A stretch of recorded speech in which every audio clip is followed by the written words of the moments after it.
Hello friends, MS classes quiz discussion में आप लोगों का स्वागत है। देखिए, हम लोग का जो टॉपिक है प्राचीन भारत चल रहा है। 2 दिन से टॉपिक चल रहा है।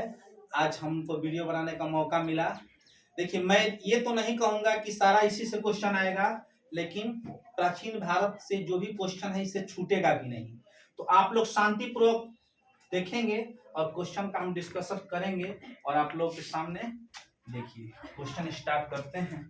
क्वेश्चन स्टार्ट करने से पहले मैं कल के क्वेश्चन को थोड़ा बहुत रीचेक करूंगा। ठीक है बच्चों? चलिए थोड़ा सा 2 मिनट कल के क्वेश्चन पे डिस्कस कर लेते हैं।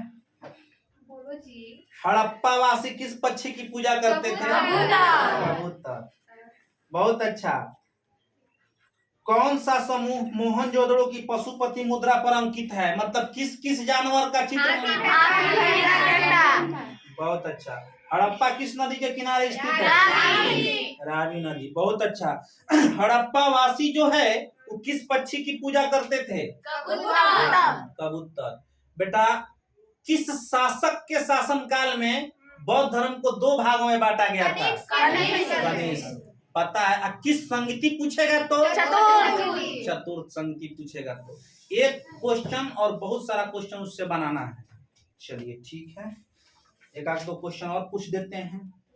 ये बताइए कि किस काल में टैक्स सिस्टम, कर प्रथा का विशिष्ट महत्व था? गुप्त काल में। बहुत अच्छा। मौर्य काल के दौरान शिक्षा का सबसे प्रसिद्ध केंद्र उज्जैन। बेटा बता दो, उज्जैन की राजधानी? चलो बहुत अच्छा। प्रथम बौद्ध संगीति का आयोजन कहाँ हुई थी? ठीक है। अशोक का कौन सा शिलालेख कलिंग युद्ध का वर्णन करता है? अशोक का शासन काल बताइए। 273 ईसा पूर्व से 232 ईसा पूर्व। चलिए बहुत अच्छा, बहुत अच्छा। गुप्त वंश का संस्थापक कौन था? श्रीगुप्त। कब किया था? 300। बहुत अच्छा। गुप्त समोत पूछूं तो? 319 से 20। बहुत अच्छा। 319 ईसा पूर्व से 320। चलिए बहुत अच्छा। विशाल स्नानागार, बृहत स्नानागार कहाँ से मिला है? कौटिल्य किसका शासक, किस शासक का मंत्री था? ठीक है। ये बताइए कि रोमन व्यवसायिक केंद्र सबसे पहले कहाँ शुरू किए थे? नहीं। और कोई बताइए, रोमन व्यवसायिक केंद्र सबसे पहले अपना कहाँ शुरू किया था? बहुत अच्छा, अरिकामेडू में। वो अलग क्वेश्चन है। देखिए, आप अक्सर लोग एग्जाम में ये गलती कर बैठते हैं कि क्वेश्चन नहीं पढ़े, क्वेश्चन जा रहा है किस डायरेक्शन में, रटा रटाया हुआ चीज नहीं। बेटा क्वेश्चन को समझिए तब उत्तर दीजिए। आग का आविष्कार किस काल में हुआ था? आग का पहला प्रयोग किस काल में हुआ था? अंतर है, दोनों में अंतर है। बहुत अच्छा। ऋग वैदिक काल में आर्यों द्वारा कितने देवताओं की पूजा की जाती? 33 देवता। किस अभिलेख में अशोक ने स्वयं को मगध का राजा बताया था? भाब्रू अभिलेख। ठीक है, भाब्रू अभिलेख। विश्व का पहला गणतंत्र कहाँ स्थापित हुआ था? वैशाली कहाँ है? बिहार में है। और किसके द्वारा बेटा? चलिए ठीक है, बहुत अच्छा। आप लोग कंफर्म कर रहे हैं। पाषाण युग में, देखिए बेटा, पाषाण युग का मतलब क्या होता है? पत्थर का युग। पाषाण युग में काटने के लिए सामान्यतः प्रयुक्त उपकरण को क्या कहा जाता था? गणासा। गणासी। आज भी लोग गणासा रखते हैं, पुराने मतलब किए है। तो हड़प्पा का खोज किसने किया था? देखिए, घबराना नहीं है एकदम, ठीक है ना? घबराइएगा गड़बड़ा जाइएगा। अच्छा ये बताइए, मोहनजोदड़ो का खोज बताइए। मेगास्थनीज कौन था भाई? मेगास्थनीज कौन था? राजदूत था। बहुत अच्छा। भारत में सोने के सिक्के किसने जारी किए थे? Indo Greek. बहुत अच्छा। अच्छा ये बताइए, आर्यभट्ट जो है प्रसिद्ध गणितज्ञ था, किस काल का? गुप्त काल का। देखिए, इसको जो हम लोग का सीरीज चल रहा है ना, ये बहुत सबसे अलग है। सबको पता है कि गांधी जी द्वितीय गोलमेज सम्मेलन में भाग लेने के लिए लंदन गए थे, लेकिन ये किसी को नहीं पता कि किस जहाज से गए थे, उस जहाजिया का क्या नाम है। ये सबको मालूम था। सिंधुवासी सभ्यता जो है उसमें किस देवता की पूजा, तो पशुपति माता शक्ति, ठीक है ना। लेकिन किस पक्षी की पूजा करते थे? कबूतर का। तो बहुत सारा क्वेश्चन ये डिफाइन कर रहा है। हर्षवर्धन की प्रारंभिक राजधानी कहाँ थी? आधा लोग कन्नौज मारेंगे, लेकिन गलत। हाँ, थानेश्वर से कन्नौज चेंज हुआ था, ठीक है।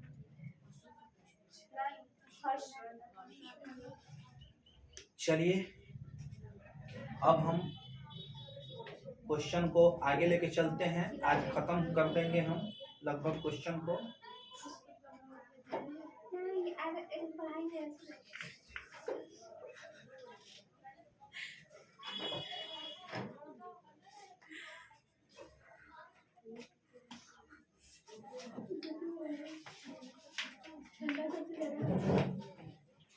प्रशस्ति क्या होता है?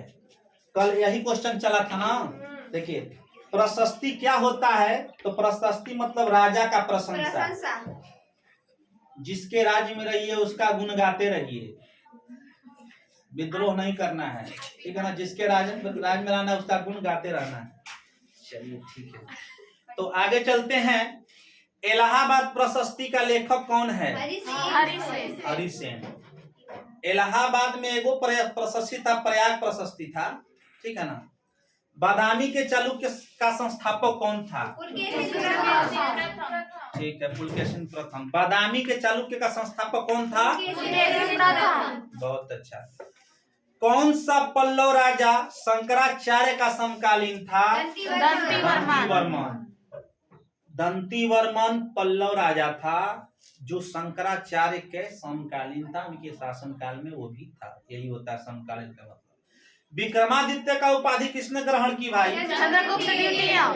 विक्रमादित्य के उपाधि चंद्रगुप्त द्वितीय ने धारण किया था।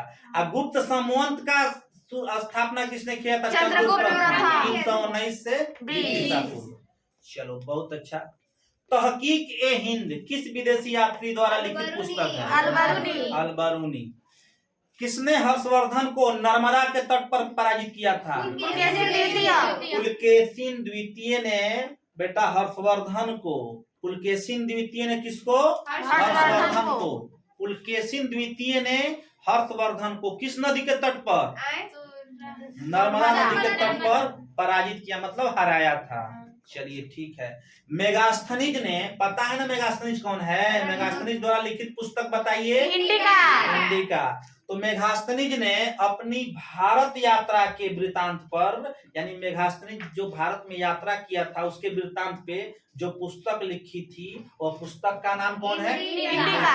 अब देखिए, पता है कि मेगास्थनीज इंडिका बुक में क्या लिखा था? तो भारत का वृतांत लिखा था। वो आया था भारत घूमने और पूरा भारत का वृतांत लिखा था। तो मेगास्थनीज द्वारा लिखी हुई पुस्तक क्या है बेटा?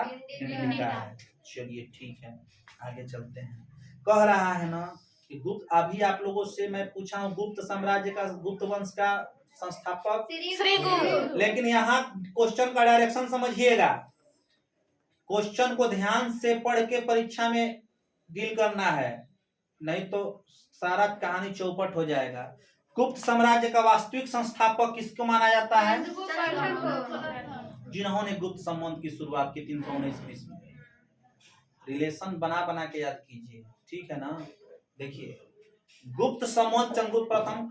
गुप्त वंश का संस्थापक श्रीगुप्त और गुप्त वंश का वास्तविक संस्थापक चंद्रगुप्त प्रथम। अंतर है ना। जैसे नाम का प्रधान राष्ट्रपति होते हैं, काम के प्रधान प्रधानमंत्री होते हैं। राज्य में नाम के प्रधान राज्यपाल होते हैं और काम के मुख्यमंत्री होते हैं। चलिए बहुत अच्छा। तो गुप्त साम्राज्य का वास्तविक संस्थापक किसे माना जाता है? चंद्रगुप्त प्रथम। चंद्रगुप्त प्रथम को गुप्त साम्राज्य का वास्तविक संस्थापक। और विक्रमादित्य का उपाधि किसको मिला है? चंद्रगुप्त द्वितीय को मिला है।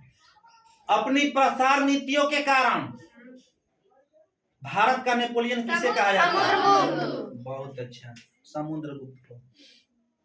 विजयनगर पर शासन करने वाले कौन सा राजवंश था? कौन राजवंश से विजयनगर पर शासन किया था? तो सुनिए, सल्लू, बोलिए सल्लू, तुल्लू, अरेबिलू। अरे वेडुरंग तृतीय है। तो विजयनगर पर शासन करने वाला 3 गो राजवंश था, सुल्लू वंश, तुल्लु वंश और अरेविडु वंश। सुल्लू, तुल्लु, अरेविडु वंश। एगो राजा थे, नाम था कनिष्क। कनिष्क किस वंश से संबंधित था? कनिष्क कुषाण। चौथा बौद्ध संगीति इसी के शासन काल में हुआ था। कहाँ हुआ था? कुंडलवन का, जम्मू कश्मीर में। ठीक, इसी के शासन काल में, कनिष्क के शासन काल में ही बौद्ध धर्म को 2 भागों में बांटा गया, हीनयान और महायान। चलो बहुत अच्छा। तो कनिष्क किस वंश का था बेटा? कुषाण वंश का। देखिए चीनी तीर्थयात्री फाहियान, फाहियान चीन का था। वो किसके शासन काल में भारत आया था? तो चंद्रगुप्त विक्रमादित्य, चंद्रगुप्त द्वितीय को ही विक्रमादित्य कहा जाता था। तो देखिए हुएन सांग के शासन काल में हर्षवर्धन आया था। हुएन सांग हर्षवर्धन, हुएन सांग हर्षवर्धन, हुएन सांग हर्षवर्धन। चंद्रगुप्त द्वितीय के शासन पुलकेशी, अरे सॉरी फाहियान, फाहियान चंद्रगुप्त द्वितीय। ठीक है, फाहियान चंद्रगुप्त द्वितीय। तो चीनी यात्री फाहियान किसके शासन काल में आया? चंद्रगुप्त द्वितीय। चंद्रगुप्त द्वितीय के शासन काल में आया। अब सुनिए, कह रहा ना कि चीन बौद्ध यात्रियों हुएनसांग, इतिसंग, फाहियान के भारत आने का सही क्रम क्या? देखिए 3 गो व्यक्ति का नाम रखूंगा, हुएनसांग और इतिसंग और फाहियान में भारत आने का सही क्रम क्या है? तो देखिए बता रहे हैं हम। सबसे पहले फाहियान आया था। कौन आया था? फाहियान। उसके बाद हुएनसांग, उसके बाद इतिसंग आया था, लास्ट में इतिसंग आया था। ठीक है, लास्ट में कौन आया था? इतिसंग आया था। कह रहा है ना कि किस राजवंश के शासकों के नाम मात्र सत्तात्मक हैं? तो मात्र सत्तात्मक सातवाहनों के, सातवाहन शासकों के नाम मात्र सत्तात्मक थे। क्या थे? मात्र सत्तात्मक। संगम युग में, किस युग में? संगम युग में चोल शासकों की राजधानी क्या थी? उरैयूर। अर्काड कोई कहता है, कोई उरकपुर, अर्काडू, बहुत सारे लोग कहते हैं। तो संगम युग में चोल शासकों की राजधानी उरैयूर, याद कर लीजिएगा। किस शासक का अन्य नाम देवराज भी था? चंद्रगुप्त द्वितीय, विक्रमादित्य, देवराज। अब बेटा देव नाम प्रिय अशोक। किस युद्ध के चलते अशोक ने युद्ध के नीति को सदा के लिए त्याग दिया? उसमें इतनी खून खराबा हुई, उसी से हतोत्साहित हो गया और युद्ध के नीति को सदा के लिए त्याग दिया। कौन? बिंदुसार का लड़का और चंद्रगुप्त मौर्य का नाती, मतलब अशोक। अभी हाल फिलहाल में सीरियल में क्वेश्चन पूछा था कि बिंबिसार किस वंश का था? हर्यक वंश। अब बिंबिसार और बिंदुसार में बहुत अंतर है। ठीक, तो क्वेश्चन आराम से पढ़ के करने का। तो देवराज के नाम से चंद्रगुप्त द्वितीय, विक्रमादित्य को देवराज कहा जाता था। क्या कहा जाता था? देवराज। देखिए अष्टदिग्गज, अष्टदिग्गज किस राजा से संबंधित थे? कृष्णदेवराय। अब सुनिए अष्ट प्रधान, अष्टदिग्गज। देखिए कंफ्यूजन होता है, मैं आज कंफ्यूजन दूर कर देता हूँ। राय जी दिग्गज हैं। राय जी क्या हैं? दिग्गज हैं। तो जब दिग्गज पूछेगा तो राय मतलब कृष्णदेव राय। अष्ट प्रधान शिवाजी, अष्ट प्रधान शिवाजी, राय जी दिग्गज हैं। राय जी क्या हैं? दिग्गज हैं। चलिए ठीक है। देखिए यहाँ तक प्राचीन भारत लगभग समाप्त हुआ। प्राचीन भारत क्या हुआ? लगभग समाप्त हुआ। कल जो है करेंट का सेशन चलेगा और ऐसा सेशन चलेगा जो सपना में भी याद रहेगा, भूल के भी नहीं भूलिएगा। अब सेशन स्टार्ट हो गया है। ये हाल फिलहाल का ट्रेलर था, पिक्चर कल के वीडियो में मैं डालूंगा। ठीक है, एकदम करेंट, एकदम जुबान पे याद रहेगा कि भूल के भी नहीं भूल पाइएगा आप लोग। That's all, bye, thank you.